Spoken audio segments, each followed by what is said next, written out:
រដូវទុរេនឆ្នាំមុនឆ្នាំនេះអត់ទាន់បានទៅដល់ទេបងប្អូនវីដេអូឆ្នាំមុនចាទុរេន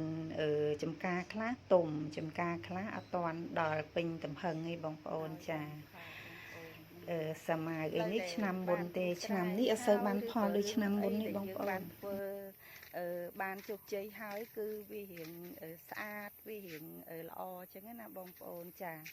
តែនៅពីក្រោយដែលតម្រាំតែបានទទួលផលជាផ្លែជាផ្កាអញ្ចឹងឬក៏កិច្ចការអ្វីមួយទទួលបានភាពជោគជ័យវាអត់ងាយស្រួលទេហើយអត់មានអ្នកណាដឹងថាវាលំបាកបែបម៉េចហ្នឹងកម្រិតណាអីអត់មានគេដឹងទេបងប្អូនថ្ងៃគេដឹងតែថាបើសិនជាបានផលដំណាំផ្លែផ្កាអញ្ចឹងថាដូចថាពិសេសពិសាលឬក៏ផ្លូវនៅក្នុងចំការបានទទួលផ្លែផ្កាផលឡានុផលបានទទួលផលហ្នឹងហើយបងប្អូនរៀងស្រួលអត់សូវកលុកកលាក់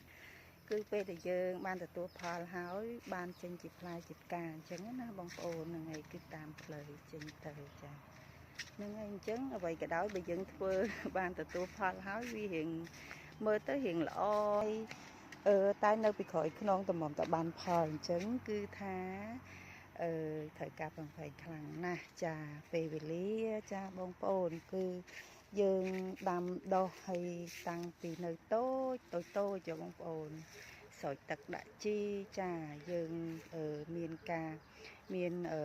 បទពិសោធន៍ក្នុងការធ្វើហ្នឹងហើយដូចជា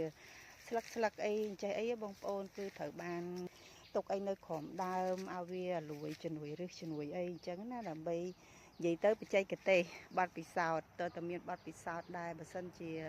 អត់មានបទពិសោធន៍ក្នុងការដាំដុះទេក៏យើងធ្វើអត់បានផលដែរហើយជួនកាលបើស្ទើជីស្ទើអីក៏សាច់អត់ឆ្ងាញ់ទេណាបងប្អូនហ្នឹងហើយតើតើចំណាយទិញជីទិញអីរៀងច្រើនដាក់ទៅបានផ្លែបងប្អូនចាអូខេបងប្អូនចាផលដែលយើងទទួលបានពីការខិតខំប្រឹងប្រែងណាបងប្អូនចាហ្នឹងហើយយកបើងាយស្រួលឯងត្រូវការយូរឆ្នាំចាតម្រាំតបានហាត់ដាំតាំងពីតូចហើយយើងស្រោចទឹកដាក់ជីថែទាំចាមែនតែនហ្មងណាបងប្អូនមិនមែនលុំទទួលបានទេអញ្ចឹងមិនថាកិច្ចការអីក៏ដោយណាបងប្អូនមិនងាយស្រួលទេអញ្ចឹងត្រូវការចំណាយត្រូវការប្រើពេលវេលាយូរដែរណាបងប្អូនមិនយូរល្មមទេណាចា